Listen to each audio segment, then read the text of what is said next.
Students, SB ইনস্টিটিউটের YouTube চ্যানেলে তোমাদের সবাইকে ওয়েলকাম। আমি সুদেশনা বিশ্বাস আজকে তোমাদের জন্য অ্যানশিয়েন্ট হিস্ট্রির একটি গুরুত্বপূর্ণ ভিডিও নিয়ে চলে এসেছি। তোমরা প্রত্যেকেই যারা আমাদের অ্যানশিয়েন্ট হিস্ট্রির টপিক ওয়াইজ বা সাল অনুযায়ী যে সমস্ত ভিডিওগুলো প্রতিদিন বা প্রতি সপ্তাহে একটা করে রিলিজ হয় অ্যানশিয়েন্ট হিস্ট্রির ক্লাসে, সেগুলো যারা পরপর দেখছো তারা অবশ্যই জানো যে আগের দিনে আমাদের আলোচনা হয়েছিল মৌর্যদের পতন পর্যন্ত। আজকে আমরা এই ভিডিওতে মৌর্যদের পতনের পর যে সমস্ত রাজবংশের উত্থান ঘটেছিল সেই সম্পর্কে আজকের ভিডিওতে আলোচনা করব। যারা প্রথমবার এসবি ইনস্টিটিউটের ভিডিও দেখছো তারা অবশ্যই চ্যানেলটিকে সাবস্ক্রাইব করো, আর ভিডিও ভালো লাগলে ভিডিওর শেষে অবশ্যই লাইক করো এবং তার সাথে ভিডিওটি প্রচুর শেয়ার করো, তাতে আমরা প্রত্যেকে উপকৃত হব। তাহলে দেখো যে আজকে আমাদের আলোচনার বিষয়বস্তু তোমরা দেখতেই পাচ্ছ স্ক্রিনে, পরবর্তী মৌর্য যুগ। তাহলে দেখো পরবর্তী এই যে মৌর্য যুগ বা আগের দিনের ভিডিওতে বলা হয়েছিল যে মৌর্য যুগের পতন ঘটেছিল, বিভিন্ন কারণও বলা হয়েছিল। সেক্ষেত্রে আজকে আমরা দেখব যে মৌর্য যুগ তো বেশ আমরা দেখেছি যে মৌর্য যুগটা এবং তার যে সমস্ত শাসকরা ছিলেন তারা কিন্তু প্রত্যেকেই বেশ শক্তিশালী ছিলেন। তার মানে মৌর্য যুগের অবসানের পর কিছু ছোট ছোট রাজবংশের উত্থান ঘটে এবং তারপর আমরা আবার পাবো আরেকটা শক্তিশালী রাজাদের বিষয় সম্পর্কে এবং একটা গুরুত্বপূর্ণ প্রাচীন ভারতের ইতিহাসের যুগ সম্পর্কে আমরা পরবর্তী ক্লাসগুলোতে আলোচনা করব, সেটা হচ্ছে গুপ্ত যুগ। তাহলে এই যে মৌর্যদের পরবর্তী সময় এবং গুপ্তদের আগের মানে পূর্ববর্তী সময়ের মধ্যে যে সময়কালটা, এই সময়ে কিন্তু আমরা দেখতে পাচ্ছি যে কিছু কিছু ছোট ছোট রাজবংশের উত্থান ঘটেছে এবং সেই রাজবংশগুলো সম্পর্কে আমরা আজকে দেখে নেব।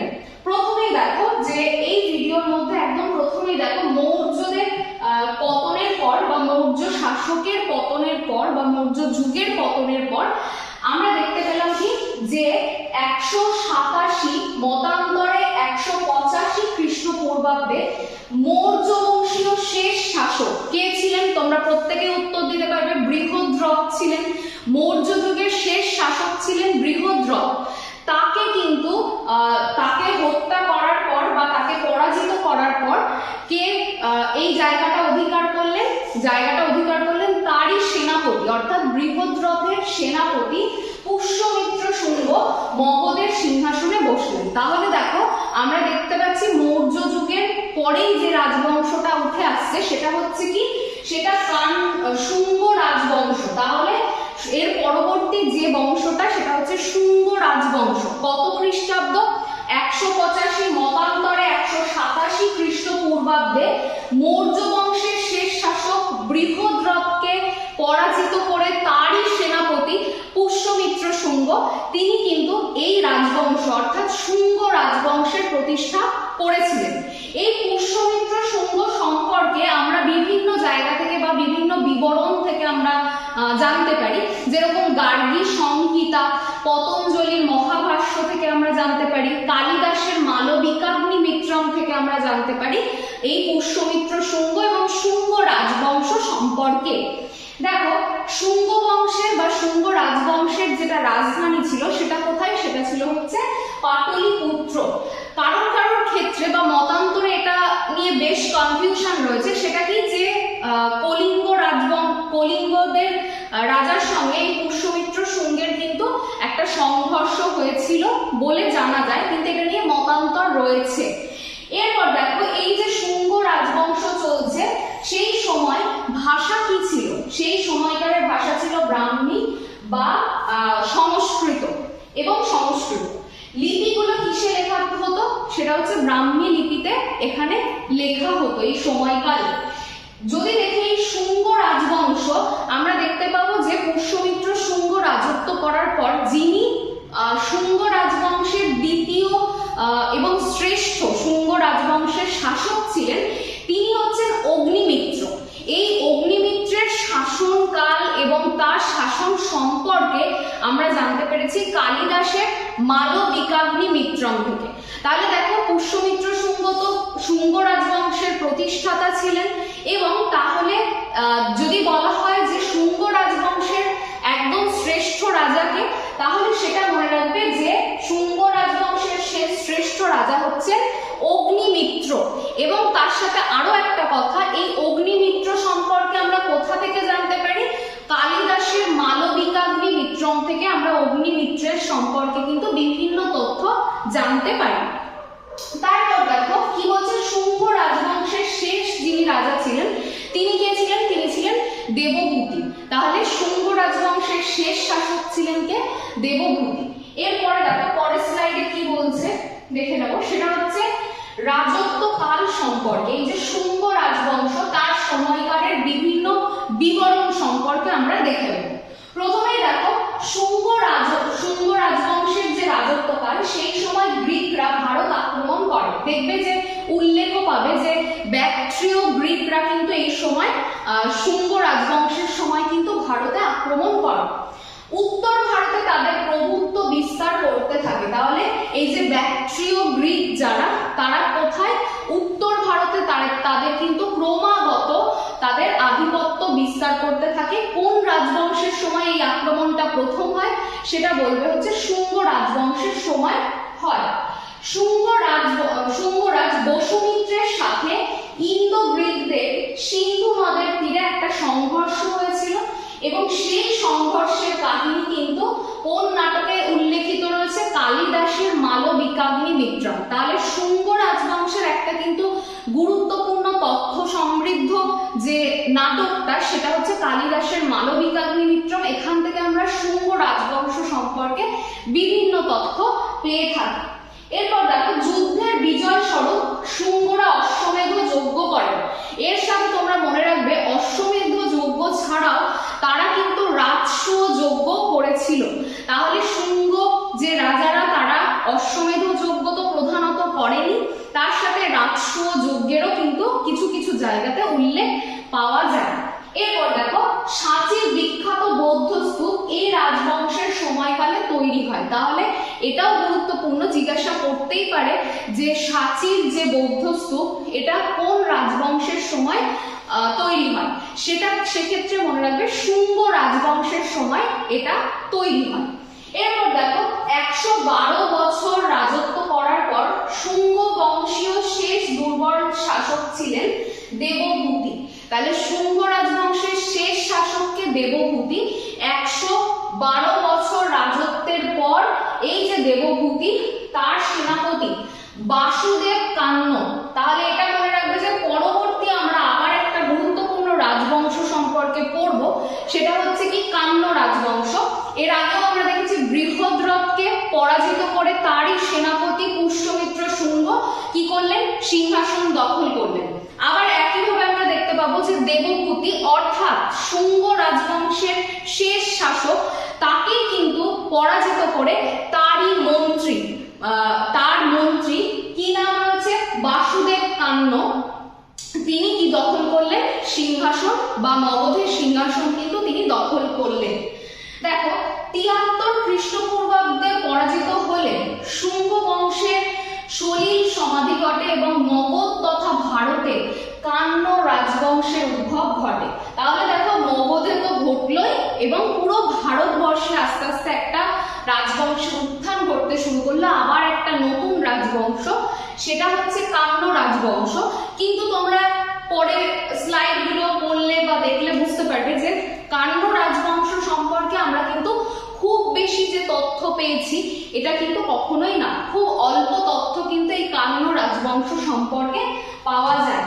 তাহলে নেক্সট স্লাইডে যাচ্ছি। দেখো এখান থেকে শুরু হচ্ছে কান্ন রাজবংশ। কি বলছে দেখো কান্ন রাজবংশে? দেখো সবার প্রথম প্রশ্ন তো তোমরা জেনেই গেছো কান্ন রাজবংশের প্রতিষ্ঠাতাকে, তাহলে সেটা কিন্তু অবশ্যই মনে রাখবে। এবং তার সাথে দেখো এখানে কি বলছে, কান্ন রাজবংশ হলো প্রাচীন মগধের অষ্টম রাজবংশ। তাহলে এটা ছিল অষ্টম রাজবংশ মগধের। তার আগে ছিল হচ্ছে কোন বংশ? ছিল শুঙ্গ বংশ। সেখানেও কিন্তু ব্রাহ্মণ্য ধর্মের আধিক্য কিন্তু আমরা বেশিরভাগ ক্ষেত্রে দেখতে পাই। তৎকালীন শুঙ্গ সাম্রাজ্যের রাজাকে পরাজিত করে বাসুদেব কান্ন এই রাজবংশ প্রতিষ্ঠা করেন। এই নামটা ভালোভাবে মনে রাখবে, বাসুদেব কান্নের নাম।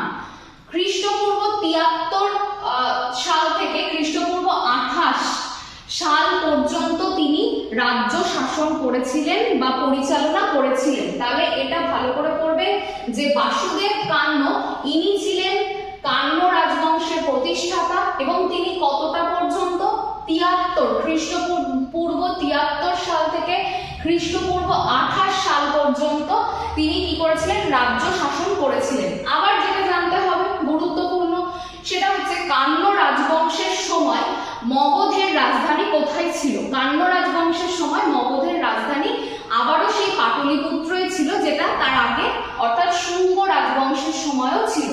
এবং এখানে আরেকটা বিশেষ উল্লেখ পাবো, সেটা হচ্ছে বিদিশার উল্লেখ কিন্তু আমরা কান্ন রাজবংশ পড়ার সময় পাবো। প্রচলিত ভাষা সংস্কৃত, এর আগেরটাতে ব্রাহ্মীয় ছিল এবং সংস্কৃতও ছিল, আর এখানে আমরা দেখতে পাচ্ছি সংস্কৃত হচ্ছে সর্বাধিক প্রচলিত ভাষা। এখান থেকে দেখতে পাবে হিন্দু ধর্ম এবং বৌদ্ধ ধর্মের প্রচলন হতে শুরু করে কান্ন রাজবংশ থেকে, এবং এর পরবর্তী যে রাজবংশ পড়বে সাতবাহন রাজবংশ, সেখানেও কিন্তু হিন্দু এবং বৌদ্ধ ধর্মের প্রচলনটার ওপর কিন্তু আমরা দেখতে পাবো বেশি জোর থাকে। এই সময় সরকার কেমন ছিল, রাজতন্ত্র। এবার দেখো কান্ন রাজবংশের সমস্ত রাজাদের উপাধি আমরা দেখতে পেলাম মহারাজাধিরাজ। তারপর দেখো কান্ন রাজবংশের প্রথম যিনি শাসক তিনি ছিলেন বাসুদেব কান্ন। এটা ভালো করে মনে রাখবে, ইনি ছিলেন প্রথম শাসক। 73 থেকে 64 সাল পর্যন্ত, খ্রিস্টপূর্ব 73 থেকে 64 খ্রিস্টপূর্ব 64 সাল পর্যন্ত বাসুদেব কান্ন রাজত্ব করেছেন। এর মধ্যেও আরো দুজন রাজার আমরা উল্লেখ পাই, সেটা হচ্ছে ভূমিমিত্র এবং নারায়ণ বলে আরো দুজন ব্যক্তিত্বের উল্লেখ বা রাজার উল্লেখ কিন্তু আমরা পাই এই কান্ন বংশের ক্ষেত্রে। এবার দেখে নেব যে সর্বশেষ যিনি রাজা ছিলেন তিনি কে ছিলেন, তিনি ছিলেন সুশর্ম। তাহলে খ্রিস্টপূর্ব 38 থেকে খ্রিস্টপূর্ব 28 সাল পর্যন্ত রাজত্ব করেছিলেন কান্ন রাজবংশের শেষ রাজা সুশর্ম। তাহলে আমরা দেখতে পেলাম কান্ন বংশের ইতিহাসে 4 জন গুরুত্বপূর্ণ শাসকের কথা আমরা উল্লেখ পেলাম। প্রথম যিনি শাসক বা প্রথম যিনি প্রতিষ্ঠাতা তিনি ছিলেন বাসুদেব কান্ন, তারপরে ভূমিমিত্রের উল্লেখ পাই, তারপরে নারায়ণের উল্লেখ পাই, এবং সর্বশেষ কান্ন রাজবংশের রাজা তিনি ছিলেন সুশর্ম। দেখো গুন্টুর জেলার অমরাবতী গ্রামে সাতবাহন সাম্রাজ্যের এক শাসকের সাথে যুদ্ধে কান্নরাজ সুশর্মন পরাজিত হয়ে এই রাজবংশের ইতি টানে। তাহলে কান্ন রাজবংশ শেষ হওয়ার পর কোন রাজবংশের উত্থান ঘটলো হচ্ছে সাতবাহন রাজবংশ। তাহলে কান্ন রাজবংশের অবসান হলো এবং এখান থেকে আবার নতুন একটা রাজবংশের সূচনা হলো, সেটা হচ্ছে সাতবাহন রাজবংশ। এই সাতবাহন রাজবংশের প্রথম যিনি শাসক এবং যিনি প্রতিষ্ঠাতা সাতবাহন রাজবংশের তিনি ছিলেন শিমুক। তাহলে শিমুকের হাত ধরেই কান্ন রাজবংশের অবসান ঘটলো এবং সাতবাহন রাজবংশের সূচনা ঘটলো। পরবর্তী স্লাইডে দেখো সাতবাহন বংশ, যেটা কিন্তু খুব গুরুত্বপূর্ণ, খ্রিস্টপূর্ব 3য় শতাব্দী। এখানে দেখতে পাবে যে 2য় শতাব্দীর মাঝামাঝি থেকে একদম 2য় শতাব্দীর শেষ ভাগ পর্যন্ত তো গুরুত্ব অবশ্যই, ধীরে ধীরে সাতবাহন বংশের উত্থান ঘটছে এবং আমরা ফাইনালি বলতেই পারি খ্রিস্টপূর্ব 3য় শতাব্দী থেকে আরেকটা নতুন রাজবংশের সূচনা হতে শুরু করলো, সেটা হচ্ছে সাতবাহন রাজবংশ। কি বলছে দেখো, মৌর্য সাম্রাজ্যের পতনের সাথে সাথে দক্ষিণ ভারতের সর্বাপেক্ষা শক্তিশালী যে বংশটা দেখতে পাই আমরা সেটাই হচ্ছে সাতবাহন বংশ। তাহলে দক্ষিণ ভারতের সবথেকে শক্তিশালী রাজবংশের নাম কি, সেটা হয়ে যাবে সাতবাহন বংশ। আর কি বললাম, খ্রিস্টপূর্ব 2য় শতাব্দীর শেষ ভাগ বা খ্রিস্টপূর্ব 3য় শতাব্দী থেকে যে রাজবংশের উত্থানটা সাংঘাতিক ভাবে হলো সেটাই হচ্ছে সাতবাহন বংশ, এবং সর্বমোট 30 জন শাসক কিন্তু এই সাতবাহন বংশে রাজত্ব করে গেছেন। তাহলে মোট 30 জন শাসকের নেতৃত্বে এই রাজবংশটা কিন্তু সবথেকে দক্ষিণ ভারতের শক্তিশালী রাজবংশে পরিণত হয়েছে। দেখো কি বলছে যে সাতবাহনদের যদি দেখি আমরা আদি বাসস্থান, তাহলে সেটা দেখতে পারবো গোদাবরী এবং কৃষ্ণা নদীর মধ্যবর্তী অঞ্চল। তাহলে দক্ষিণ ভারতের বিখ্যাত দুটো নদী গোদাবরী এবং কৃষ্ণা নদীর মধ্যবর্তী জায়গাটাই ছিল কিন্তু সাতবাহনদের একদম প্রাচীন বাসস্থান। তারপর দেখো কি বলছে, এরা কি বিষয়, মানে এদের কিরকম, এরা কার বংশধর ছিল। দেখো ঐতরীয় ব্রাহ্মণ অনুযায়ী সাতবাহনরা বিশ্বামিত্র মুনির বংশধর ছিলেন। তাহলে বিশ্বামিত্র মুনির বংশধর কারা ছিলেন? এই সাতবাহনরা। জাতি এদের ছিল দেখো ব্রাহ্মণ, কিন্তু আমরা দেখতে পাবো ব্রাহ্মণ মানে হিন্দু ধর্মের পাশাপাশি এখানে কিন্তু কিছু কিছু বৌদ্ধ ধর্মের উপস্থিতিও এই সাতবাহন বংশে দেখা যায়। দেখো পুরাণে এরা অন্ধ্র বংশ নামে পরিচিত। এটাও কিন্তু খুব ইম্পর্টেন্ট হতেই পারে যে অন্ধ্র বংশ নামে কারা পরিচিত, তাহলে সাতবাহন বংশ হচ্ছে অন্ধ্র বংশ নামে পরিচিত।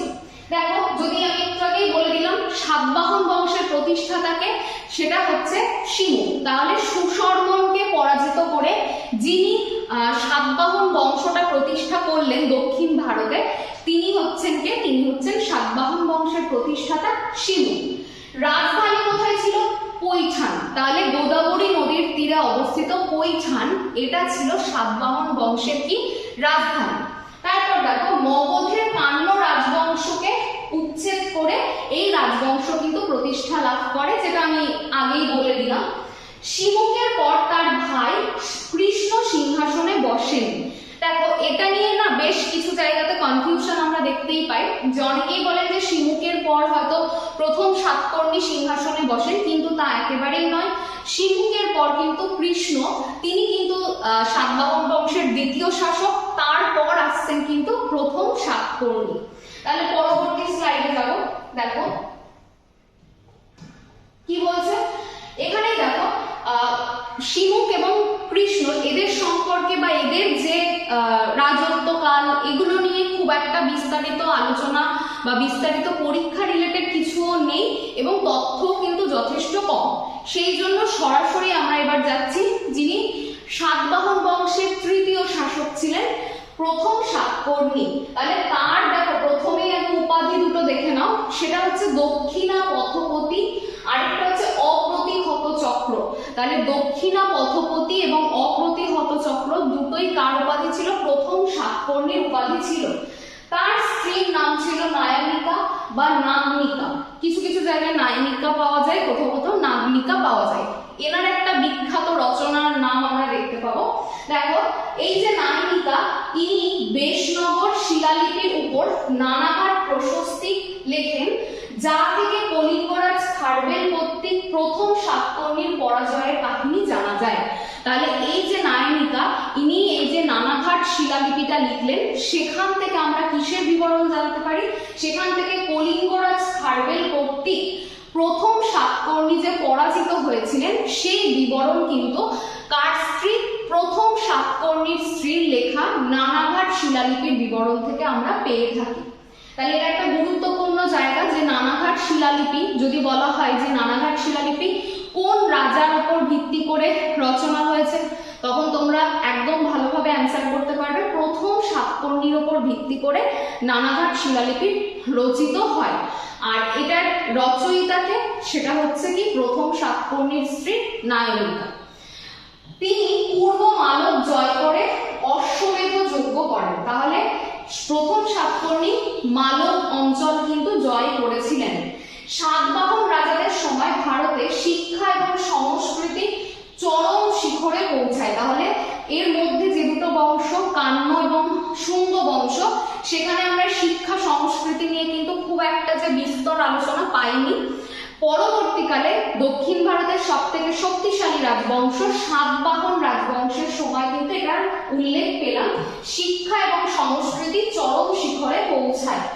প্রথম সাতকর্ণীর পরবর্তী সাতবাহন রাজ হলো শিক্ষা এবং হল, হ্যাঁ কোথাও কোথাও হালও পাবে, হল শিক্ষা ও সংস্কৃতির চরম বিস্তার ঘটায়। তাহলে যদি বলা হয় সাতবাহন রাজবংশের কোন রাজা সব থেকে বেশি শিক্ষা এবং সংস্কৃতির বিস্তার ঘটায়, সেটা হবে হল বা হাল নামক যে রাজা, তিনি ছিলেন প্রথম সাতকর্ণীর পরবর্তী শাসক।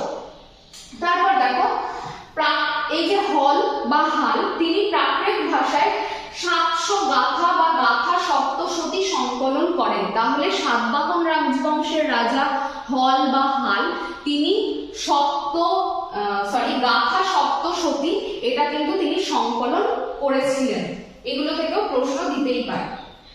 পরেরটা দেখো, পরবর্তী যিনি ছিলেন বেশ শক্তিশালী একজন সাতবাহন রাজবংশের শাসক, তিনি ছিলেন গৌতমীপুত্র সাতকর্ণী।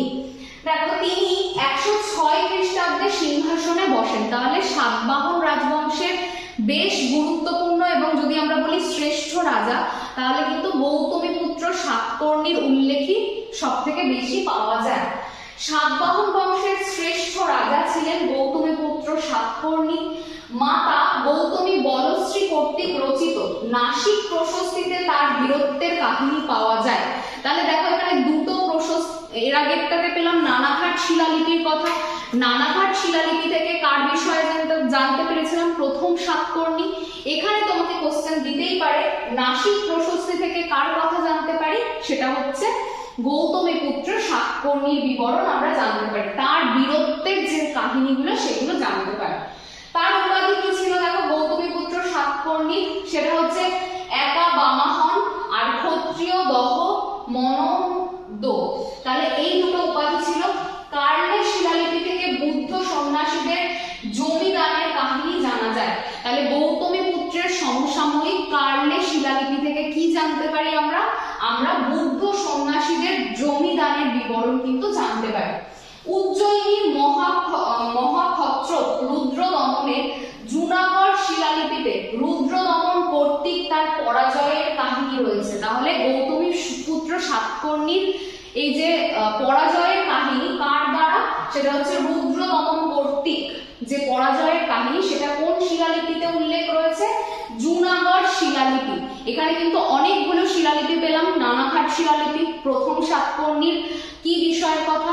প্রথম সাতকর্ণীর পরাজয়ের কাহিনী জানতে পাই, কলিঙ্গ রাজের দ্বারা পরাজিত হওয়ার কথা। গৌতমীপুত্র সাতকর্ণীতে দুটো পেলাম, প্রথমে পেলাম কি? নাসিক প্রশস্তি। তারপরের অংশে আমরা পাচ্ছি হচ্ছে জুনাগড় শিলালিপি। তার আগেও পেয়েছি কার্লে শিলালিপি, যেখান থেকে বুদ্ধ সন্ন্যাসীদের জমিদানের কথা আমরা জানতে পারি। এরপর দেখো কি বলছে, তিনি প্রথম ব্রাহ্মণদের জমিদান করেন। তাহলে গৌতমীপুত্র সাতকর্ণী প্রথম ব্রাহ্মণদের জমিদান করেন। 130 খ্রিস্টাব্দে গৌতমীপুত্র সাতকর্ণী মারা গেলে পুলুমাই সিংহাসনে বসেন। তাহলে যদি দেখতে পাই আমরা পুলুমাই, ইনি হচ্ছেন গৌতমীপুত্র সাতকর্ণী মারা যাওয়ার পর কিন্তু সিংহাসনে বসেন। পরবর্তী দেখো, সাতবাহন বংশের শেষ শক্তিশালী রাজা ছিলেন যজ্ঞশ্রী সাতকর্ণী। এখানে কিন্তু বলেনি যে শেষ রাজা, বলেছে শেষ শক্তিশালী রাজা যজ্ঞশ্রী সাতকর্ণী ছিলেন। এবার কথা দেখো, এখানে কিছু তথ্য তোমরা পাবে। সেটা হচ্ছে কি, সাতবাহনের সময় বা সাতবাহন রাজবংশের সময় সমাজটা কেমন ছিল? মাতৃতান্ত্রিক। কিন্তু কিছু কিছু জায়গাতে আমরা পিতৃতান্ত্রিক সমাজেরও কিন্তু উল্লেখ পেয়ে থাকি। যদি বলা হয় যে সাতবাহন রাজবংশের সময় কোন দুটো ধর্মের প্রচলন ছিল, তাহলে সেটা হবে হিন্দু ধর্ম এবং তার সাথে বৌদ্ধ ধর্মের প্রচলন ছিল। এখানে দেখো সরকারি ভাষা কি ছিল সেই সময়? প্রাকৃত ভাষাতে সমস্ত রচনাগুলো কি করা হতো? এই সাতবাহন রাজবংশের সময় করা হতো। তারপর দেখো মুদ্রা, ভালোভাবে মনে রাখবে সাতবাহন রাজবংশের সময় রূপোর মুদ্রা, তামার মুদ্রা এগুলো তো প্রচলন ছিলই, মানে নিয়মিত মুদ্রার প্রচলনটা তো ছিলই, এবং জাহাজের ছবি মুদ্রাতে কি করা থাকতো? খোদাই করা থাকতো। এর পাশাপাশি যে তামা বা রূপোর মুদ্রা ছাড়াও বিশেষ একটা নিম্নমানের ধাতু সীসা দ্বারা নির্মিত মুদ্রারও প্রচলন হয়েছিল সাতবাহন রাজবংশের সময়। তাহলে রূপোর মুদ্রা, তামার মুদ্রা ছাড়াও একটা নিম্নমানের ধাতু, সেটা হচ্ছে সীসা, যেটাকে তারা প্রোটিন বলতো। এটার এই মুদ্রাটা, সীসার মুদ্রারও প্রচলন হয়েছিল এই একই সময়। আর মুদ্রাতে কিসের ছবি খোদাই করা থাকতো? জাহাজের ছবি খোদাই করা থাকতো। সাতবাহন রাজবংশের সময় দেখো গুরুত্বপূর্ণ বন্দর ছিল সোপারা এবং এছাড়াও দেখো কল্যাণ বন্দর এবং লিব্রিক বন্দর। তাহলে লিব্রিক, কল্যাণ আর সোপারা এই তিনটে বন্দর ছিল গুরুত্বপূর্ণ এই সাতবাহন রাজবংশের সময়। এইভাবে সাতবাহন মানে দক্ষিণ ভারতের যে শক্তিশালী একটা রাজবংশ, সাতবাহন রাজবংশের কিন্তু ধীরে ধীরে অবসান ঘটলো। দেখো আমরা প্রত্যেক দিনের ক্লাসেই যখন শেষে কোনো রাজবংশের পতনের কাহিনী পড়ি, দেখবে আমাদের এক্ষেত্রে কিছু উল্লেখযোগ্য বিষয় উঠেই আসে। সেটা কি কি? এক নম্বর কথা হচ্ছে, যখন কোনো রাজবংশ দীর্ঘ সময় রাজত্ব করার পরেও তারা আর বেশি দিন টিকতে পারে না, তার পেছনে প্রথম কারণ কি? সুযোগ্য শাসকের অভাব। যে কোনো জায়গাতে তোমরা যদি দেখবে যে সুযোগ্য যদি শাসক বা সুযোগ্য রাজা যদি না থাকে, তাহলে যে কোনো রাজবংশ কিন্তু ধীরে ধীরে নষ্ট হয়ে যায়। এছাড়া যারা মানে ওই রাজসভার মন্ত্রীরা ছিলেন, তারা যদি রাজার অনুগত না হয়, তাহলে যে কোনো ভাবেই কিন্তু তুমি যতই চেষ্টা করো, তোমার মন্ত্রী পরিষদ যদি ভালো না হয়, তাহলে কিন্তু একটা জায়গা বা একটা রাজবংশর যে জনপ্রিয়তা সেটা ধীরে ধীরে কিন্তু হারিয়ে যায়। তাহলে এখানেও কিন্তু একই বিষয় আমরা দেখতে পাবো যে এই যে যজ্ঞশ্রী শাতকর্ণী, ইনি ছিলেন কিন্তু শেষ শক্তিশালী রাজা। তারপরেও কিছু রাজা ছিলেন, কিন্তু তারা কিন্তু সাতবাহন রাজবংশের একদমই শক্তিশালী রাজা নন। তাহলে ধীরে ধীরে সুযোগ্য শাসকের অভাব, অনুগত যে সমস্ত মন্ত্রী থাকা উচিত তাদের অভাব, অর্থাৎ সঠিক মন্ত্রী পরিষদ গঠনের অভাবের ফলে একটা রাজবংশ কিন্তু আস্তে আস্তে কি হতে শুরু করলো? ধ্বংস বা পতনের দিকে এগিয়ে যেতে শুরু করলো। এরপর আমরা পরের দিনের ক্লাসে কিন্তু আমরা অন্য রাজবংশ সম্পর্কে আলোচনা করব। তাহলে আজকের ভিডিও এই পর্যন্তই থাকলো। মৌর্য পরবর্তী শাসক সম্পর্কে আজকে আমরা আলোচনা করলাম। পরবর্তী ভিডিও খুব শীঘ্রই আসবে। তার আগে তোমাদেরকে বলবো, যারা প্রথম ভিডিও দেখছো অবশ্যই চ্যানেলটিকে সাবস্ক্রাইব করো। আমাদের ইনস্টিটিউটে ভর্তি হতে চাইলে অবশ্যই অফলাইন ব্যাচে ভর্তি হতে চাইলে ইনস্টিটিউটের নাম্বারে ফোন করে তোমরা যোগাযোগ করতে পারো। ভিডিও ভালো লাগলে লাইক করো, শেয়ার করো এবং কমেন্ট করে জানাও যে তোমাদের ভিডিও কেমন লাগছে। আজকের মতো এই পর্যন্তই। সবাই ভালো থেকো এবং সুস্থ থেকো। ধন্যবাদ।